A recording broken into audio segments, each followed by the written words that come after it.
Good morning, students. Today we will start from the page number 4, last paragraph. अंत में हरिहर काका ने स्वयं दालान के कमरे से निकल हवेली में प्रवेश किया। मतलब क्या हुआ था, पिछले से हम अगर रिलेट करें तो हरिहर काका के भाइयों ने समझा कि उन्हें खाना पहले ही दे दिया होगा, परंतु खाना उनकी पत्नियों ने उन्हें दिया नहीं था। और फिर वो दालान के कमरे से निकल हवेली में आ गए। तब उनके छोटे भाई की पत्नी ने रूखा सूखा खाना लाकर उनके सामने परोस दिया। भात भात किसे कहते हैं? चावल। मट्ठा, दही को मथा जाता है, मट्ठा उसे कहा जाता है। और साथ में अचार। वैसे कहा जाता है कि मट्ठे के साथ, दही के साथ अचार नहीं खाना चाहिए, क्योंकि सेहत के दृष्टिकोण से ये सही नहीं होता। तो केवल चावल, दही और अचार उनके सामने परोस दिया गया। परंतु अगर देखें तो इसके विपरीत घर में उस दिन बहुत सारे पकवान बने थे। तो हरिहर काका के मन में ये आशा थी कि उन्हें भी वो अच्छा खाना खाने को मिलेगा। बीमारी के बाद उनका मुंह का स्वाद बिगड़ चुका था। बस हरिहर काका के बदन में तो आग लग गई। आग लग गई मतलब वो बहुत अधिक क्रोधित हो गए जब उन्होंने देखा कि ऐसा भोजन उनके सामने परोसा गया है। उन्होंने थाली उठाकर बीच आंगन में फेंक दी। और ऐसे में जब उन्होंने थाली उठाकर बीच आंगन में फेंकी तो झन की आवाज़ आई। थाली के गिरने से आवाज़ सी पैदा हुई और सारा भात बिखर गया। मतलब सारे चावल जो थे वो बिखर चुके थे। और उसके बाद आंगन में जब थाली गिरी तो मतलब एक आवाज़ होने से घर के अंदर जो बैठे हुए लोग थे, लड़कियां थी, बहुएं थी, सब एक साथ वो बाहर निकल आए थे कि क्या हुआ क्या हुआ। तो इस तरह से मतलब एक आवाज़ के कारण सभी जैसे डर जाते हैं ना। तो हरिहर काका ने उनको कहा कि तुम लोग क्या समझ रही हो कि मुफ्त में मुझे खिलाती हो। वे मतलब बहुत क्रोधित थे और क्रोध भरे स्वर में वो बोले, तो अपने मन से ये बात निकाल देना कि मैं मुफ्त की नहीं खाता हूँ। मेरे हिस्से के खेत की पैदावार इस घर में आती है, क्योंकि उनके हिस्से में 15 बीघे ज़मीन थी और कोई भी उनके घर में ना पत्नियाँ थी ना बच्चे थे, कोई भी तो नहीं था। और वो सब जो उनके हिस्से की पैदावार थी तो वो उस घर में आती थी और वो उन भाइयों के परिवारों के ही काम में आती थी। उसमें से तो 2-4 मैं नौकर भी रख लूँ तो आराम से खाऊं। हरिहर काका ने उनको ये बात जताई और दूसरे शब्दों में कह लीजिए कि उन्हें ये बात बताई कि मैं जो खाता हूँ अपनी कमाई का खाता हूँ, तुम लोग मुझ पर एहसान नहीं कर रहे, तब भी कमी नहीं होगी। मैं अनाथ और बेसहारा नहीं हूँ। मेरे धन पर तो तुम सब मौज कर रहे हो, लेकिन अब मैं तुम सबों को बताऊंगा आदि आदि। तो परिवार की औरतों पर हरिहर काका ने उस दिन बहुत क्रोध किया था। और फिर उसके बाद क्या हुआ, जब क्रोध किया तो मतलब गुस्से में इतने आ गए थे। और इससे क्या हुआ कि हरिहर काका जिस वक्त ये सब बोल रहे थे, कहते हैं ना दीवारों के भी कान होते हैं, तो उस वक्त ठाकुर बाड़ी के पुजारी जी उनके दलान पर ही विराजमान थे।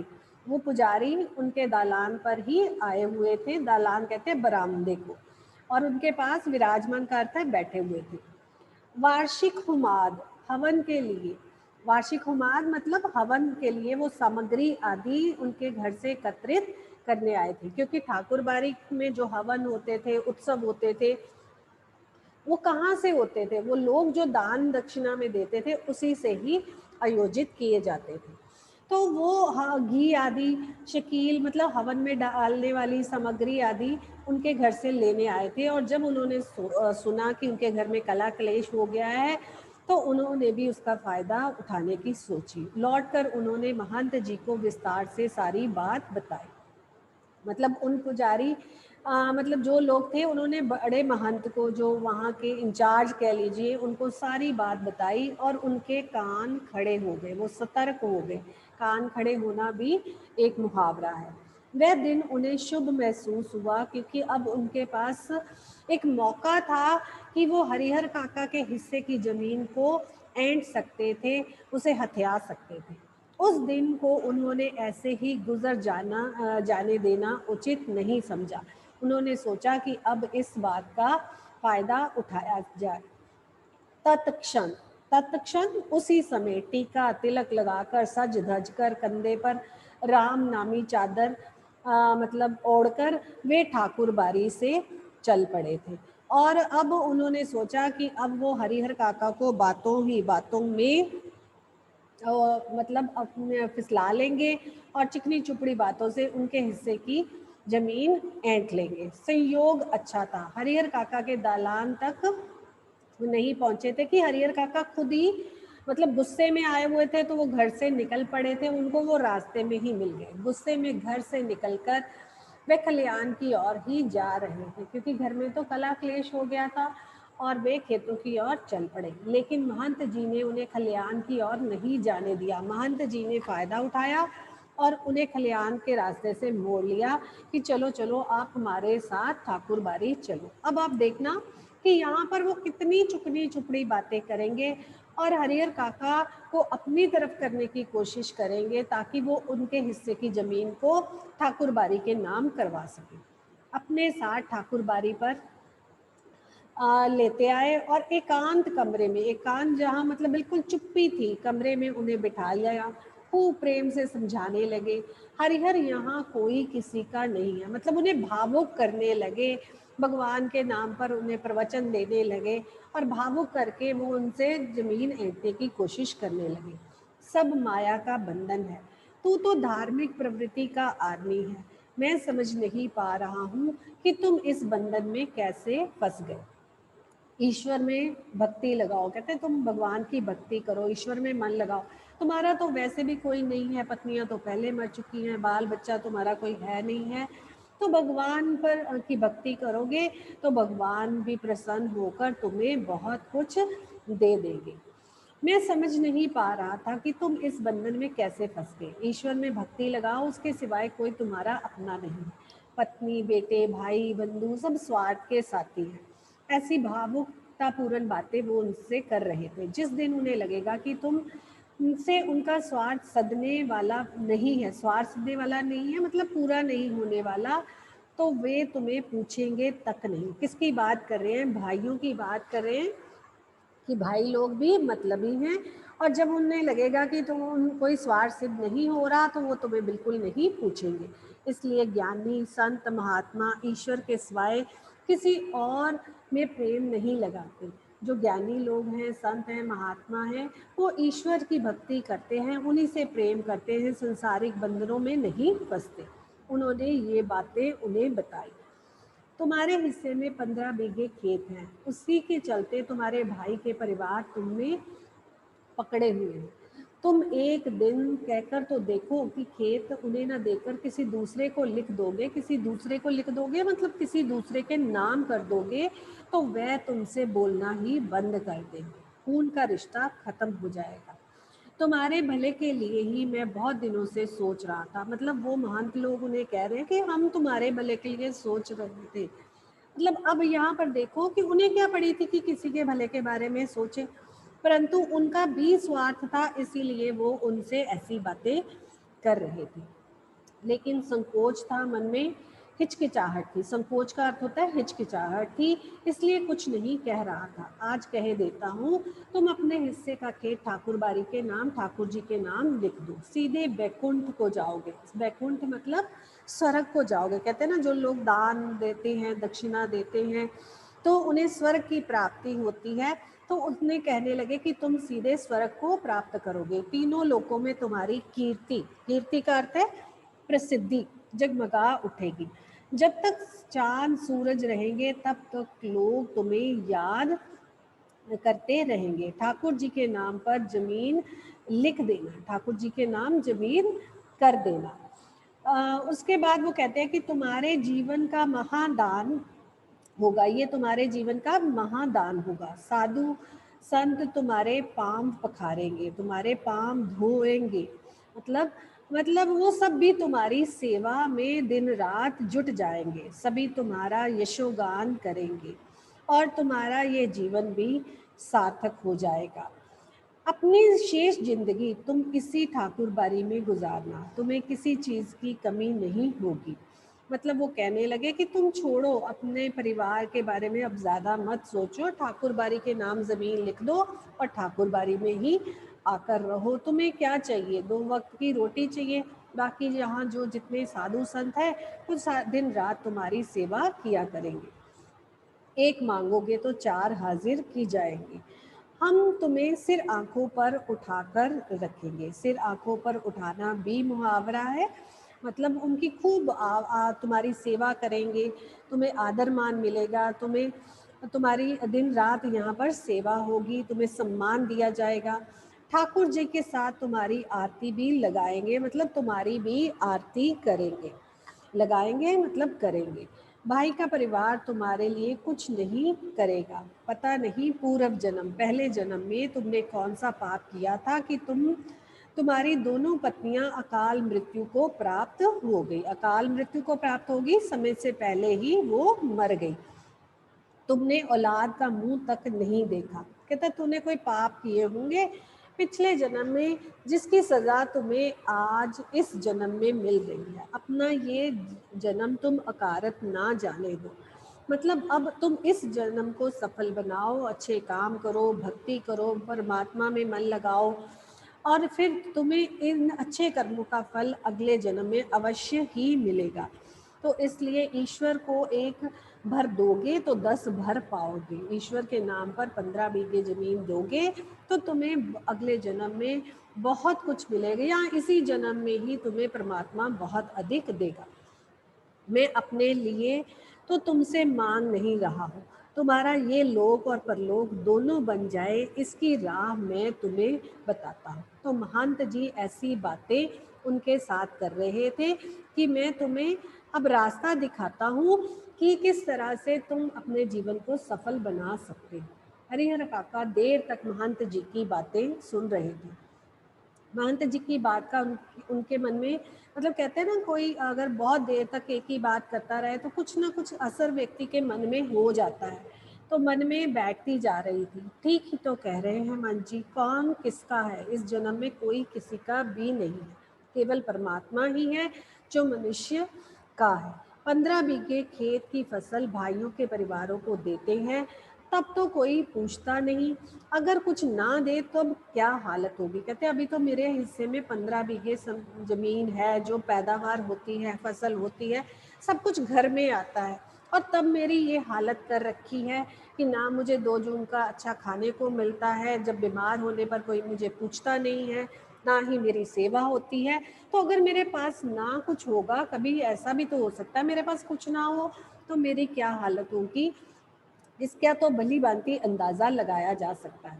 उनके जीवन में तो ये स्थिति है कि मरने के बाद कौन उन्हें याद करेगा। सीधे सीधे उनके खेत हड़प जाएंगे, मतलब अभी तो वो जिंदा है और मरने के बाद तो कोई उन्हें याद भी ना करेगा कि कोई उनका भाई था और उसकी सारी जमीन जायदाद उनके नाम हो गई है। उन्होंने तो केवल उनकी जमीन ही अपने नाम करनी थी। मतलब यहाँ पर भाइयों की बात हो रही है। ठाकुर बारी ठाकुर जी के नाम लिख दोगे तो पुश्तों तक, आने वाली पीढ़ियों तक उन्हें याद करेंगे। मतलब जो भी लोग यहाँ पर धर्म कर्म के नाम पर आते हैं, पाठ पूजा करते हैं, तो वो उन्हें याद किया करेंगे कि किसी समय में एक दानी व्यक्ति था जिसने ठाकुर जी के नाम बहुत सी जमीन लिख दी थी।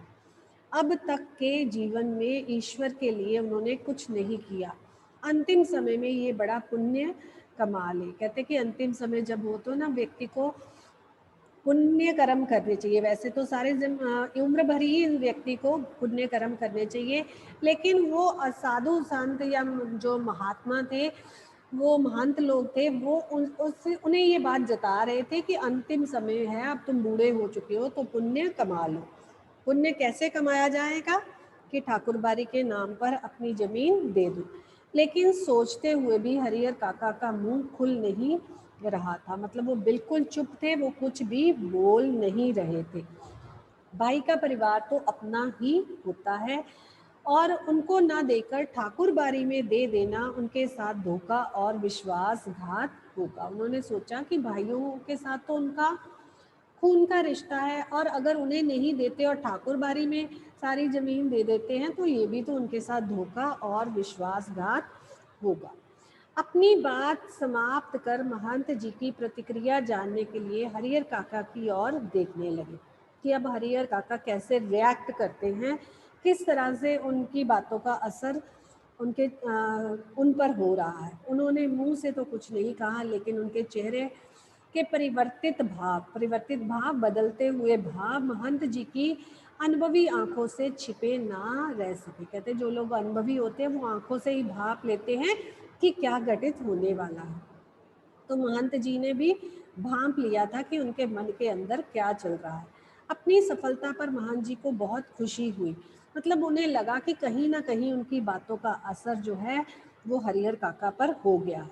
उन्होंने सारी जगह वार किया और इसके बाद उसी वक्त ठाकुर बारी जी के 2 सेवकों को बुलाकर आदेश दिया। आदेश देना होता है हुक्म देना। आदेश दिया कि एक साफ सुथरे कमरे में पलंग पर बिस्तरा लगाकर उनके आराम का सारा इंतजाम कर दे। और जो सेवक भी थे वो भी उनका इशारा पल भर में ही समझ गए थे। बड़ी फुर्ती से मतलब जितनी देर में मान जी ने कहा उससे भी कम समय में उन्होंने सारा अरेंजमेंट कर दिया, कह लो कि सारा इंतज़ाम कर दिया। सुंदर कमरे में पलंग पर जा उन्हें लिटाया। महंत जी और पुजारी जी को समझा दिया कि हरिहर काका के लिए विशेष रूप से भोजन की व्यवस्था की जाए, मतलब विशेष तौर पर अच्छे अच्छे पकवान जो है वो बनाए जाए। और हरिहर काका को महंत जी की एक विशेष उद्देश्य से लेकर आए थे। उनका उद्देश्य क्या था? उनकी जमीन को हथियाना। इसलिए ठाकुर बारी में चहल पहल शुरू हो गई। चहल पहल शुरू होना मतलब लोगों का आना जाना शुरू हो गया था। इधर शाम को हरिहर काका के भाई जब खलिहान से लौटे तब उन्हें इस दुर्घटना के बारे में पता चला कि घर में आज क्या बात घटित हुई है, कौन सी घटना घटित हुई है। पहले तो उन्होंने पत्नियों पर को खूब डांटा, खूब भड़से, उन्हें खरी खोटी सुनाई, बहुत क्रोधित हुए। फिर एक जगह बैठकर चिंता मग्न हो गए कि अब ये क्या हो गया। अगर हरिहर काका नाराज हो गए तो उनके हिस्से में कुछ भी नहीं आएगा। हालांकि गांव के किसी व्यक्ति ने भी उनसे कुछ नहीं कहा था, क्योंकि ये उनके घर घर का मामला था और कोई कुछ भी नहीं बोल सकता था। महंत जी ने हरिहर काका को क्या क्या समझाया है इसकी भी जानकारी उन्हें नहीं थी, लेकिन इसके बावजूद भी उनका मन शंकालु और बेचैन हो गया था, क्योंकि उन्हें शंका थी कि कुछ ऐसा घटित होने वाला है। कहीं हरिहर काका का मन बदल गया तो वो कहीं के नहीं रहेंगे। दरअसल बहुत सारी बातें ऐसी होती हैं जिनकी जानकारी बिना बताए ही लोगों को मिल जाती है। मतलब आसपास के लोगों को अब इस बात की जानकारी हो गई थी कि क्या हुआ है। मतलब चाहे उन्होंने कुछ किसी ने कुछ भी किसी से नहीं कहा था, लेकिन कहते हैं ना दीवारों के भी कान होते हैं, लोगों को खबर मिल ही गई। शाम गहराते गहराते गहरी होते होते मतलब शाम होते होते हरिहर काका के तीनों भाई ठाकुर बारी पहुंचे। उन्होंने हरिहर काका को घर चलने के लिए कहा। इससे पहले कि हरिहर काका कुछ कहते, इससे पहले कि वो कोई बात कहते, महंत जी बीच में आकर बोल पड़े। महंत जी बीच में आकर बोल पड़े कि आज हरिहर काका को यहीं रहने दो। अब महंत जी की भी यहाँ तस्वीर दिखाई दे रही है, वो कह रहे हैं कि यहीं पर रहने दो, बीमारी से उठा है, इसका मन अशांत है, ईश्वर के दरबार में रहेगा तो उसे शांति मिलेगी। लेकिन उनके भाई उन्हें घर ले चलने के लिए जिद करने लगे। उपस्थित गांव के लोगों ने भी कहा कि एक रात ठाकुर बारी में ही रह जाएंगे तो क्या हो जाएगा, आप इन्हें यहीं रहने दीजिए।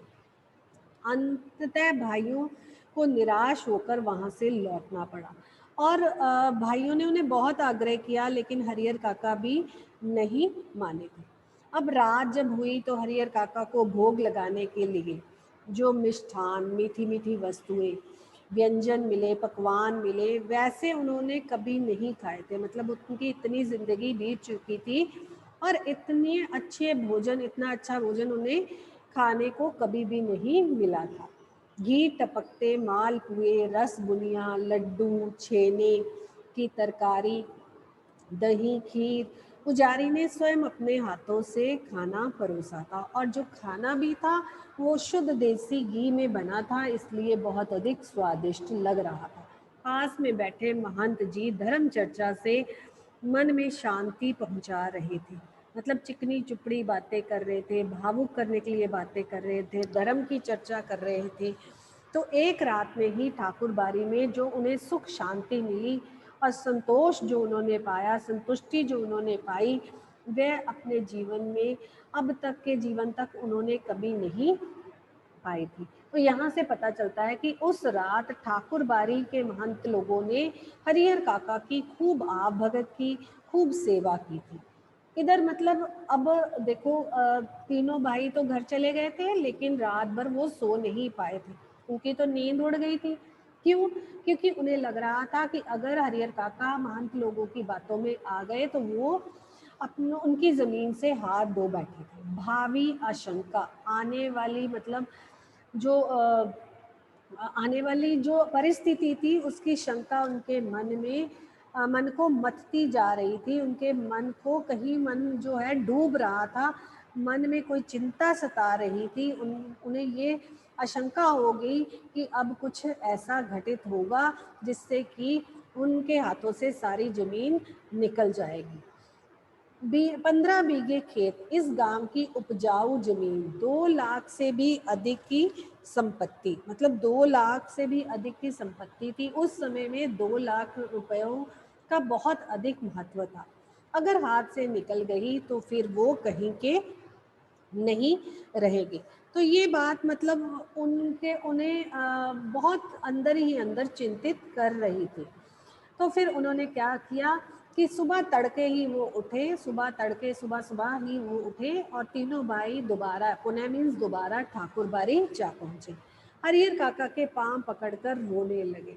अपनी पत्नियों की गलती के लिए भी उन्होंने माफ़ी मांगी कि उनकी पत्नियों से गलती हो गई है, उन्हें माफ़ कर दो, और उन्हें दंड देने की भी बात कही। साथ ही खून के रिश्ते की भी माया फैलाई, मतलब माया फैलाई कि उन्हें याद दिलाया कि खून का रिश्ता तो खून का ही होता है, आप नाराज मत होइए, आप घर चलिए, घर में 100 बातें हो जाती हैं, इसलिए मन पर नहीं लगानी चाहिए। हरिहर काका का दिल पसीज गया। उनका दिल पसीज जाना भी मुहावरा है, उनका दिल पिघल गया, उन्हें तरस आ गया। वे पुनः वापस घर लौट आए। लेकिन अब जब वो घर लौटे तो परिस्थिति बिल्कुल बदल चुकी थी, वातावरण बिल्कुल बदल चुका था। लेकिन यह क्या, इस बार अपने घर पर जो बदलाव देखने को मिला उन्हें, उन्होंने लक्ष्य किया कि उसने उन्हें सुखद आश्चर्य में डाल दिया था। मतलब अब वो बहुत हैरान थे कि जो उन्होंने मतलब देखा था अपना, जैसे पहले वातावरण था वैसा नहीं था, सब कुछ बदल चुका था। क्योंकि भाइयों ने पत्नियों को खूब लताड़ लगाई थी। घर के छोटे बड़े सब उनके इर्द गिर्द आसपास मंडराने लगे। सब उन्हें सिर आंखों पर बिठाने लगे। सिर आंखों पर बिठाना, खूब मान देना, इज्जत देना और को तैयार थे। भाइयों की पत्नियों ने उनके पैर पर माथा रखकर गलती के लिए क्षमा याचना की, मतलब माफ़ी मांगी। फिर उनकी भगत मतलब खातिरदारी और जो खातिर शुरू हुई उसके तो क्या कहने। वैसी खातिर किसी के यहाँ मेहमान के आने पर भी नहीं होती होगी जितनी कि उस दिन हरिहर काका को देखने को मिली थी। उनकी रुचि और इच्छा के मुताबिक दोनों जून खाना नाश्ता तैयार, दोनों जून मतलब दोनों समय, सुबह शाम उन्हें खाना मिलता, नाश्ता समय पर मिलता, शाम का नाश्ता समय पर मिलता। 5 महिलाएं उनकी सेवा में मुस्तैद रहती, मतलब तैयार रहती। तीनों भाइयों की पत्नियां और उनकी 2 उनकी बहुएं हरिहर काका आराम से दिलान में पड़े रहते और जिस किसी भी चीज़ की इच्छा होती जरा सी आवाज़ लगाते तो हाजिर हो जाती। लेकिन इसके विपरीत पहले क्या था कि जब वो आवाज़ें, बीमार भी होते आवाज़ें लगाते रहते तो कोई उनके पास नहीं फटकता था। बच्चे अपनी पढ़ाई में व्यस्त रहते या शरारतें करते रहते, कोई भी आवाज़ लगाने पर नहीं आता था। लेकिन आज समय बदल चुका था। वे समझ गए थे कि ये सब महंत जी के चलते ही हो रहा है। इसलिए महंत जी के प्रति उनके मन में आदर और श्रद्धा के भाव निरंतर बढ़ते जा रहे थे। हरिहर काका मतलब अपना जब घर पर आए तो उन्होंने देखा कि बहुत कुछ बदल चुका है।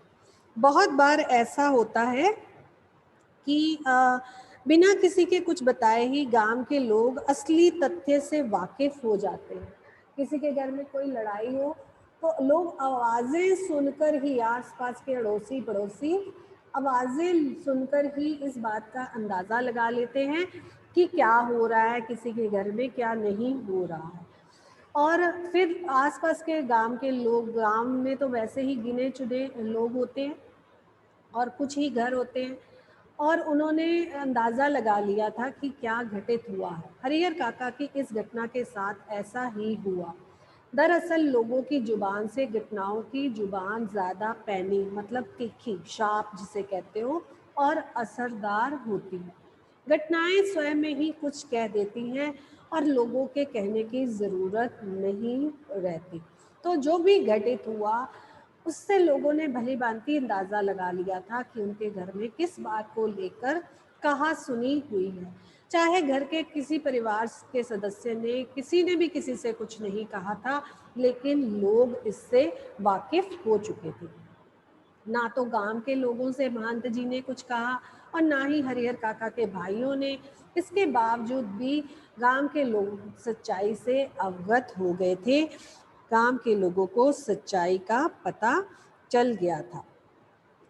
अब इधर महंत लोगों ने किसी से कुछ नहीं कहा क्योंकि उन्हें था कि कहीं उनकी बात का भेद ना खुल जाए, और उधर भाइयों ने भी किसी से बात नहीं कही थी। उन्हें भी शंका थी कि कहीं किसी के कानों में बात पड़ गई तो ऐसा ना हो कि मामला कुछ और अधिक बिगड़ जाए।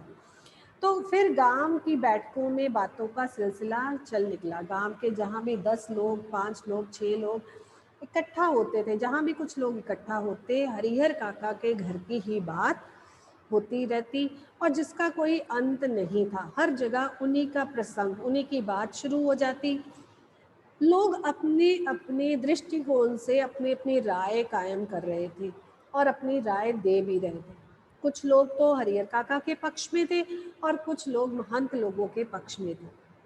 कुछ लोग कहते हैं कि हरिहर काका को कि अपनी ज़मीन ठाकुरबाड़ी के नाम लिख देनी चाहिए और यही उनके लिए उत्तम है। उत्तम है मतलब सबसे अच्छा है, सर्वश्रेष्ठ है और कुछ नहीं। और इससे उनकी कीर्ति भी अचल बनी रहेगी, उनकी प्रसिद्धि भी अचल बनी रहेगी, हमेशा बनी रहेगी। इसके विपरीत कुछ लोगों की मान्यता यह थी, कुछ लोगों को का यह मानना था कि भाई का परिवार तो अपना ही होता है, तो अपनी जायदाद उन्हें ना देना उनके साथ अन्याय करना होगा। खून के रिश्तों के बीच दीवार बनानी होगी। तो इसलिए आपसी रिश्ते जो हैं वो कभी इंसान को बिगाड़ने नहीं चाहिए, तो उन्हें अपनी ज़मीन जो है वो भाइयों के नाम कर देनी चाहिए।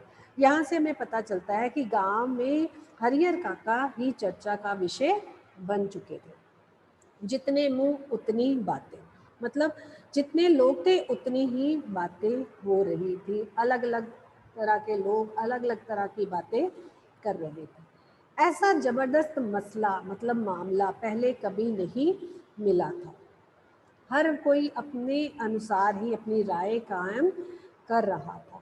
इसलिए लोग मौन नहीं होना नहीं चाहते थे। अपने अपने तरीके से समाधान होता है हल या उपाय ढूंढ रहे थे और प्रतीक्षा मतलब इंतज़ार कर रहे थे कि कुछ घटित हो और वे अपनी राय और कायम करें। हालांकि इस क्रम में, क्रम मतलब सिलसिले में, बातें गर्माहट भरी भी होने लगी। मतलब लोग, अब मामला तो हरिहर काका के भाइयों का, हरिहर काका का था और आपस में गुटबंदी हो गई थी। लोगों ने पक्ष विपक्ष बन गए थे। कुछ लोग उनके पक्षधर थे, कुछ लोग उनके विपक्ष में थे और उनमें ही गर्माहट भरी बातें होने लगी।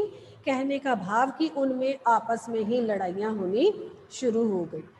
हर कोई अपने आप को ठीक कह रहा था। लोग प्रत्यक्ष मतलब सामने और परोक्ष मतलब पीठ पीछे रूप से दो वर्गों में बंटने लग गए थे। कई बैठकों में दोनों वर्गों के बीच आपस में तू तू मैं होना, लड़ाई झगड़ा होना, ये भी एक मुहावरा है, होने लगी।